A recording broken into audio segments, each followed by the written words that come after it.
Hello. Nice to meet you. I sincerely thank all of our Buddhist followers for joining us today despite the cold weather.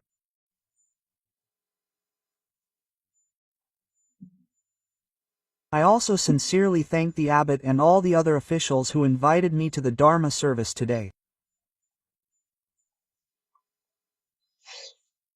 Before we begin the Dharma service, we will recite a verse. Everyone, please put your palms together. I will begin by reciting the following 3 times. Mayungjin no Makwa.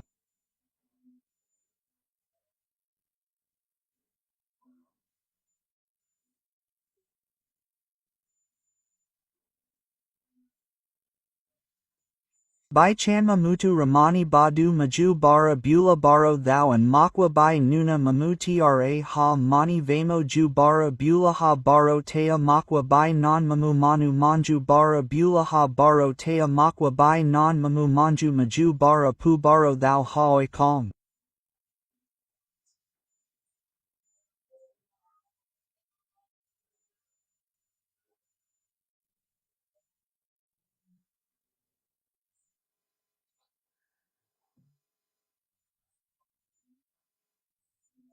Mayungjin is the Dharma talk that the late Venerable Heian always recited before giving a sermon.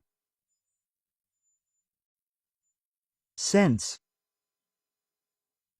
I have a connection with the Venerable, I wanted to ask. Venerable, why do you always recite this Kangman Junwen before giving a sermon? Why do you chant the sutras? When I asked, the great monk said that not only all the Buddhists seated here, but also the outer guardians, the 8 classes, the guardian deities, and all the deceased possess the sacred spirit within them. This is the chanting that I lead them to chant. I also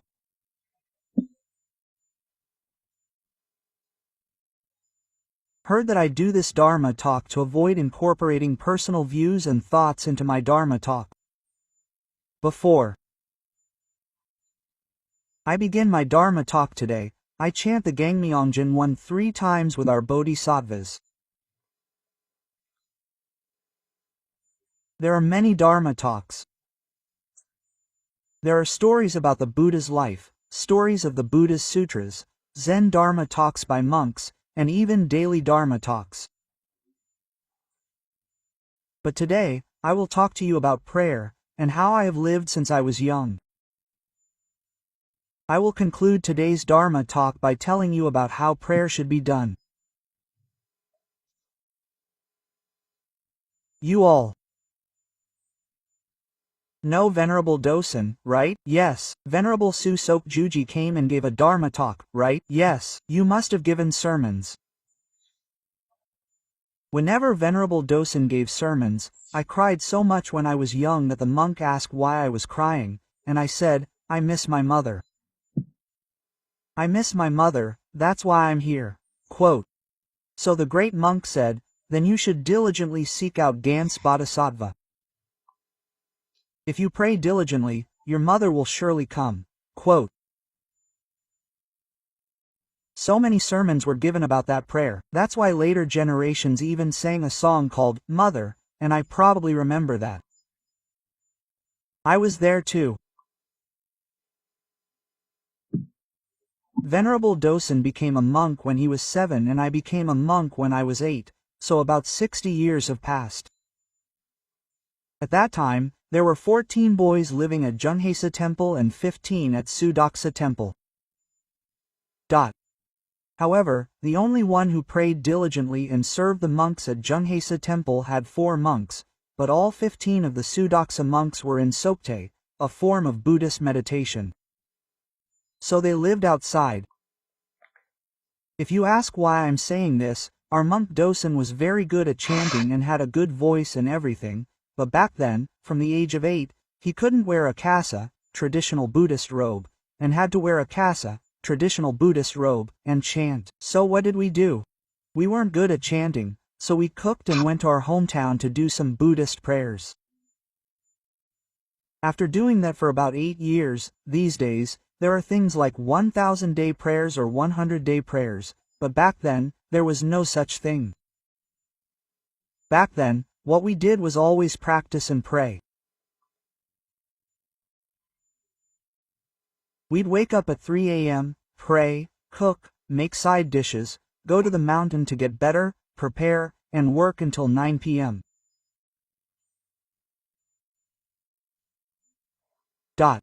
So, our monk Dosen cried a lot back then. Yes, the four of us cried all the time, and I have many memories of secretly trusting and being beaten at night. But why did I cry so much back then? The Lord cried because he missed his mother, but he couldn't see his mother. I couldn't see my mother either. But who brought him here? My stepmother brought him here. At the age of 8, stepmothers were probably very protective of their children, so it was common for children to be taken to temples like this. Others were taken to temples or orphanages. That's why about 20 of us grew up at Sudoksa Temple. But at the time, I didn't cry because I missed my mother. It was because the work was hard and I felt bad for standing in front of people who cried when they did something wrong.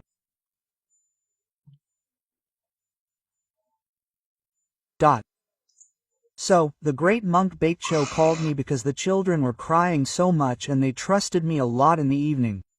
I'm trying to explain why you guys cry all the time and why you wet your pants every night. I can't really talk about it here, but you wet your pants. So, Monk Dojin said, "Do you miss your mom? If you say anything else, you'll get into trouble." At that time, if you said you were upset, people would say, "This kid is upset because he lives in a temple, but I miss my mom." So, from now on, you should pray hard. The other kids were cooking, and that's how it started. At the time, I lived for about 8 years, praying diligently. If I counted half a month, I would say, Un Gans Bodhisattva, and even when it was hard, I would keep calling, Gans Bodhisattva, Gans Bodhisattva. Nowadays, there's a 1,000-day prayer and a 100-day prayer, so I would cut it short, but at the time, that was the practice. So, if you count it as a 100-day prayer, then if you count it as a 1,000-day prayer, it's like I did it twice and added 2 years to it. So today's 1,000-day prayer. This prayer is something I heard from a great monk, so please remember it well. There are 5 stages to the prayer. First, those praying for the first time will develop many delusions. I haven't been able to break free from delusions yet. To break free from delusions, you have to let them go, but I haven't been able to do so yet. Everyone, the more they possess, the more attachments they have, and the more suffering they experience, but they can't let go. That's why delusions arise. Even when I come here and listen to the Dharma, I find myself thinking, what is my husband doing at home? Or, is the light at home off? Or, he's sitting there constantly looking at his phone. Yes, there's a face, and there's a phone down there. Why? That's delusion. Those who come for the first time can't help but have delusions. After those delusions pass, the second stage arrives, and I shed endless tears. A bodhisattva asked, "Monk, why do I shed tears when I come to the temple?" The Buddha sheds tears, and the monks shed tears too. Isn't that just me being strange? No, they are normal.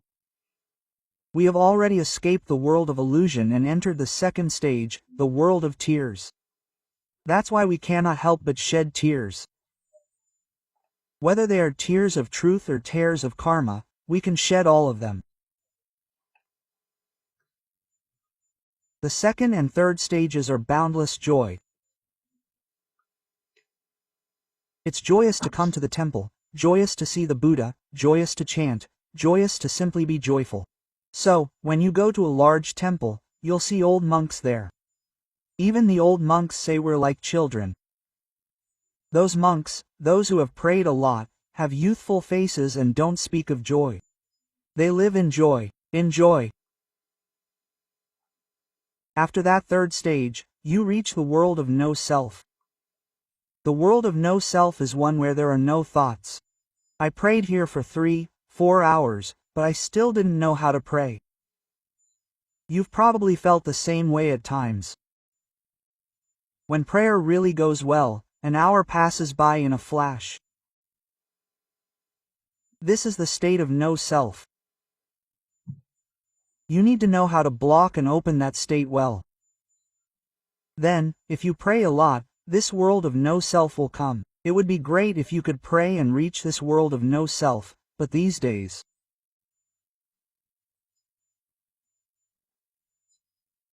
there are many people who drink and live without thinking, but these people, when they drink, they can't think, so they might not escape the suffering, but they still find their way home. The place where they lie down after drinking is right in front of their house.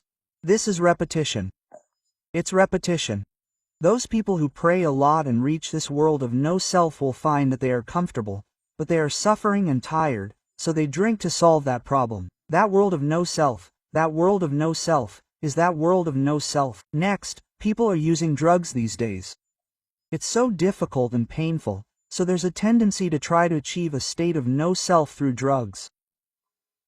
Don't do that. Come to a temple and experience the state of no self.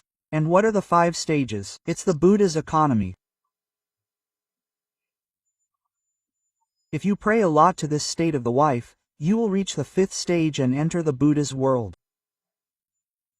This is the world of Son, Ren-yu, Buddha. After passing this stage, it is also Son, Ren-yu, of chanting the Buddha's name. If you chant the name a lot, you can pass through this world. However, the only way we can quickly attain enlightenment and go to the world of ups and downs is Son, Ren-yu. People who practice Son, Ren-yu, lose all joy, sorrow, and happiness, and immediately enter the world of no self. That's why monks who practice Son, Ren-yu, immediately enter the state of no self.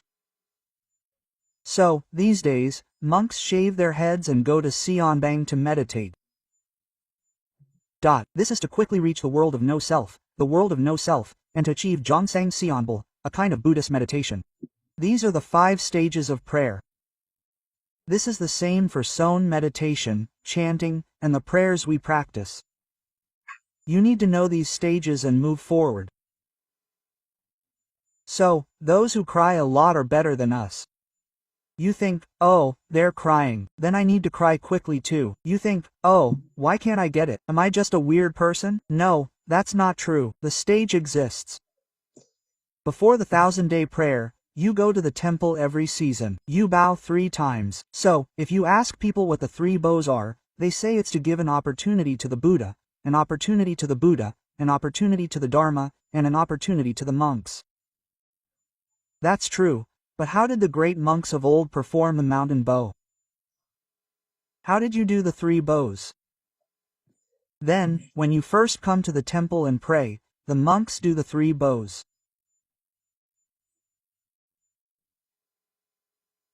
When you first bow, you either put your head on the floor, kneel, or sit down once, and then make a repentance vow.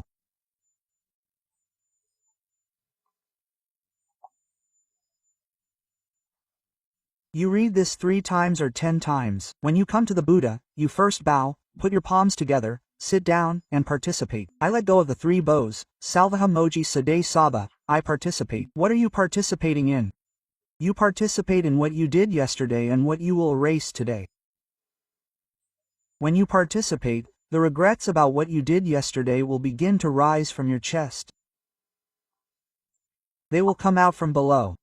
Oh, I did that wrong yesterday. Oh, I did that wrong yesterday. I did that wrong to my husband. I did that wrong to my wife. I did that wrong to my children. This is what came to mind. Only when this comes to mind will my prayers work out well. This is not something I'm saying, but a rule that the great masters of old used to talk about. And after the 2nd bow, clasp your hands together, and sit down. What is it? You have to eliminate karma. So, to eliminate karma, omrnge sabah. Omrnge sabah. You have to do this 3 times, whether it's 3 or 10. On the 2nd bow, clasp your hands together and eliminate your karma. What kind of karma? past karma, present karma, future karma. If you protect these three karmas, something will rise from below. Then tears will flow. Then you will have already moved beyond delusion and reached the point where tears well up in your eyes. After the third bow, clasp your hands together, and sit down. This is what you like the most. What is it? When you're cheap, you always wish for something, the fulfillment of a wish.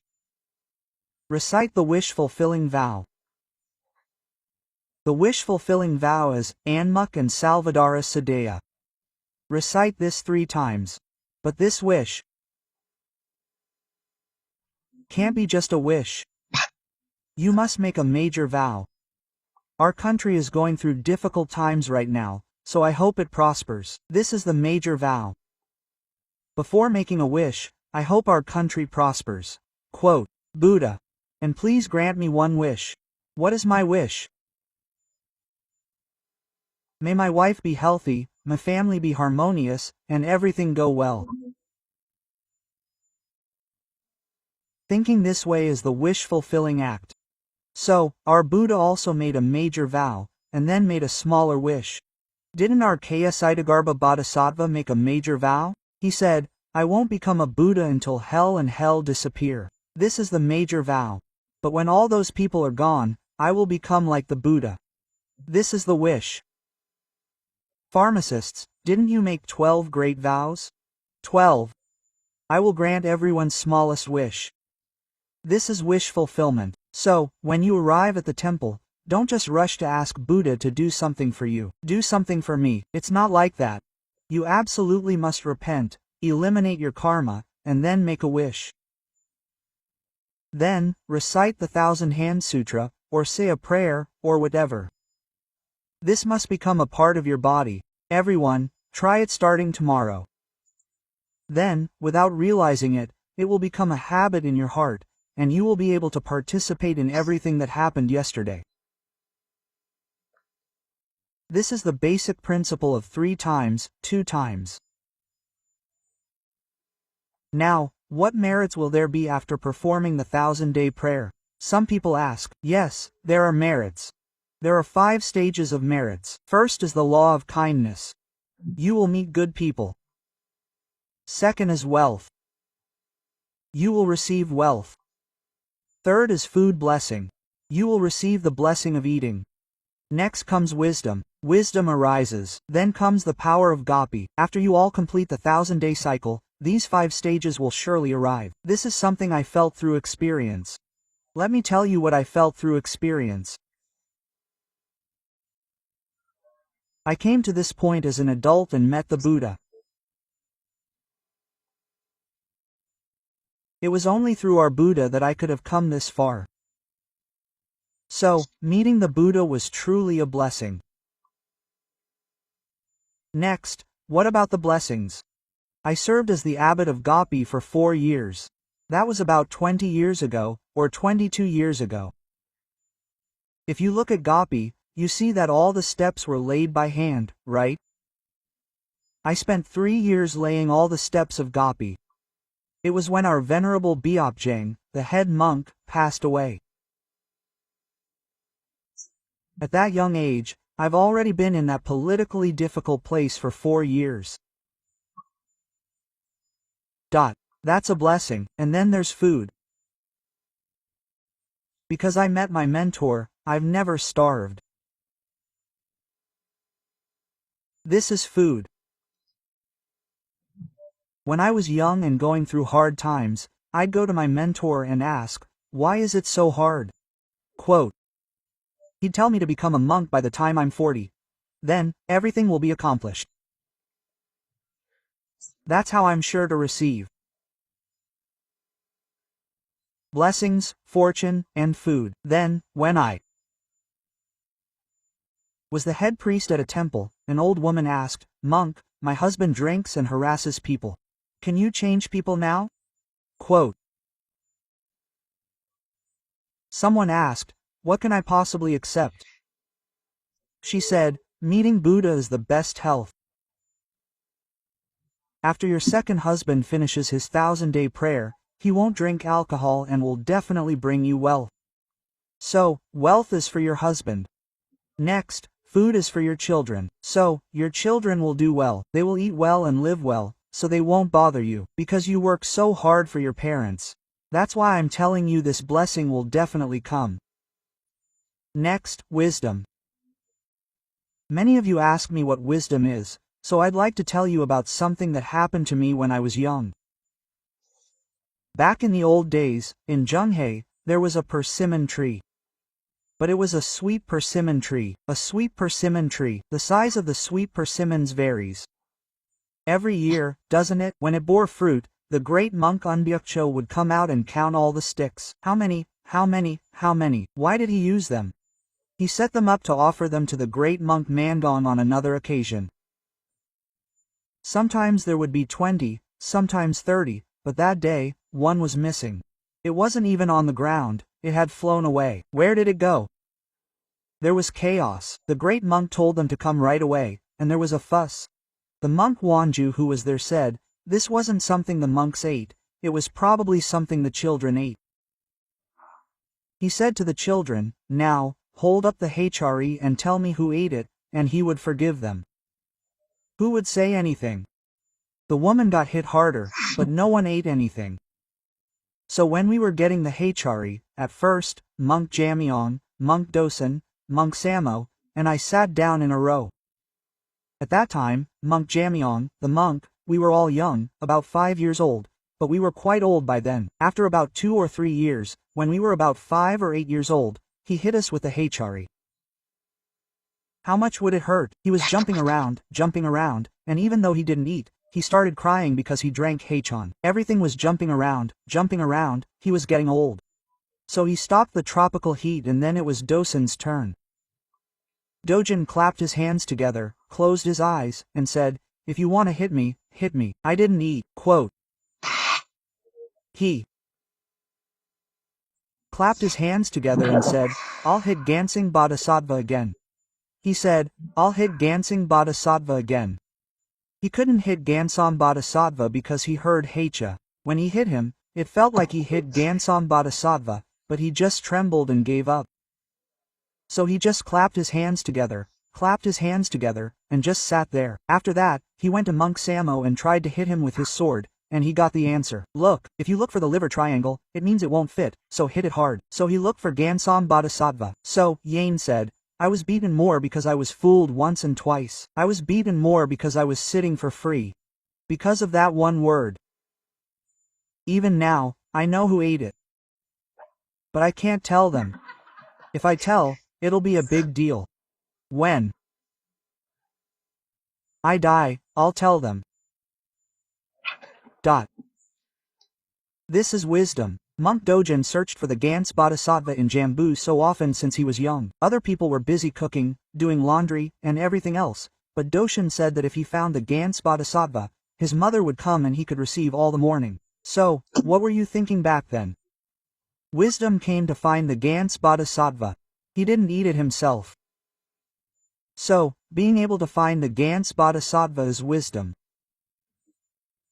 If you all successfully complete the 1000-day prayer, wisdom will come to everything, and everything will go well.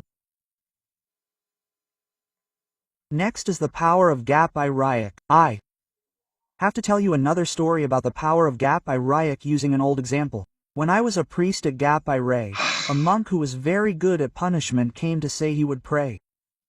He came to say he would do a 1000-day prayer. He said, then pray, but you have no idea how well this monk prays. Pharmacists, pharmacy teachers, he was so diligent that he was so strong that the bodhisattvas liked him and the pharmacists who followed him developed incredible faith. He prayed very fervently. But this monk prayed diligently for exactly 1 week. When he said, bodhisattvas, the bodhisattvas followed him. Pharmacists, not just any pharmacists, he did this to the point of burning inside. Then one day, the bodhisattvas suddenly saw that once a week, without fail, he would come up behind the Buddha, put down a seed, and come down. What the heck, he put everything down and prayed hard, and after a week he went up to take it out, but what the heck, he told me to die, and instead of giving it to him, he went down again and put it back the next day and prayed to the Buddha again, saying the Yaksa 10 bull Yaksa 10 bull. But what the heck was he doing? He bought a lottery ticket and put it on a cushion and put it behind the Buddha and said, Yaksa, you must be earnest, right? It had to stick, so Yaksa, so. All the bodhisattvas, without knowing it, were deceived and prayed together. At that time, there was no cicada, and after that, a big typhoon came, and it rained heavily that day, and winter was just about to pass. He said, oh, this monk, while getting drenched in the rain, Yaksa, what the hexa, I don't know how hard he prayed. Then he went behind him and took it to his room and said, now I'm going to measure it. I threw the lottery tickets out and now I'm going to play. 1 is right. 2 are right. 3 are right. My heart is pounding so hard I think I'm going to die. I just don't know what to do. I got 4 right. The 5th was wrong, but I got a different number, so I won 2nd place. That monk was carrying a sack and going down that rainy day, and I collapsed on the winter window and was covered in debris and my whole body was shattered. I got a call in the morning. That monk said one of them had floated away and I was in big trouble. I went to the hospital and his head was smashed and his clothes were all torn. So I asked him how he could go down in the rain, but he wouldn't say anything. Tell me, it's okay. So, I actually bought a lottery ticket and won 2nd place, and as I went down to exchange the ticket, it slipped and rolled around. When I asked where the ticket was, it floated away, so I laughed. This Buddha kept swearing, so I thought I should listen to him. It's hard for Buddhas to get sweared at every week. I listened to him. But this monk was praying too hard. So, he gave me the lottery ticket and told me to go back to my life as a monk, but the lottery ticket disappeared. That's how smart the Buddha is. He's really smart. This monk was praying hard for Bodhisattva in Chilguk, so he gave me 1 in Chilguk. Even now, you pharmacists, I don't know why you're looking for pharmacists, but you pharmacists, you're still praying. Then, someone asked, where's that temple? I don't know. It's an unknown temple. I heard that you're still looking for pharmacists. This is Gopi. It's about receiving Gopi. And if you guys come into a temple like this, there are 3 Buddhas called Chianjin Bull. 1 covers his eyes, 1 covers his mouth, and 1 covers his face. If we cover our eyes, we can't walk. If we cover our mouth, we can't eat. If we block the road, what is this? What is this? How can I go? So, I figured something out manually. I'll tell you. To cover your eyes, you have to wear sunglasses. Then you can see, but the mountain god can't see me, right? You can see me, you can't see the mountain god. You can't see me or what I'm doing. Second, in the past, wearing a mask would make you feel good, and you'd feel sorry and even get scolded by the righteous. But since COVID-19, everyone, young and old, wears a mask. So, you wear a mask. With a mask, you don't need to hear whether you're pretty or ugly. You can't tell if you're a daughter or a son or a daughter, or a father or a daughter. So you wear a mask. Then, you put on sunglasses and break the mask. What should you do with the energy? Not long ago, a comedian named Eugene said that Buddhism is extremely popular these days. He visited director Chunmu and gave him a large head cap as a gift. If you can't wear a large one, wear a small one. Then, the Buddha's chanting and accounting will come out. Then, you put on sunglasses, cover your mouth, and block the energy, so there's no need to fight. When I said that, a certain monk sat in the main hall, put on sunglasses, and prayed with his earplugs on. There's no need to do that. There's no one inside the main hall who's complaining. Where the Buddha is, there's no such trouble, so don't worry about anything. If I wanted to be a monk, I'd wear sunglasses, all this, and have my earplugs on. There would never be a problem. You wouldn't know if they were grandmothers, grandfathers, or young people. They all look beautiful.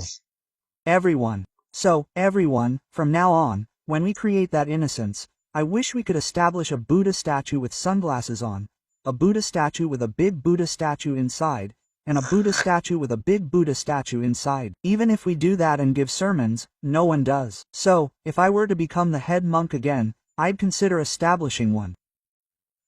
And happiness isn't something that someone else gives you. You have to find it yourselves. Always be happy, and the more you talk today, the less good it will do. I'll end my sermon here for today. I hope that our Bodhisattva family receives many blessings from the Buddha. Thank you.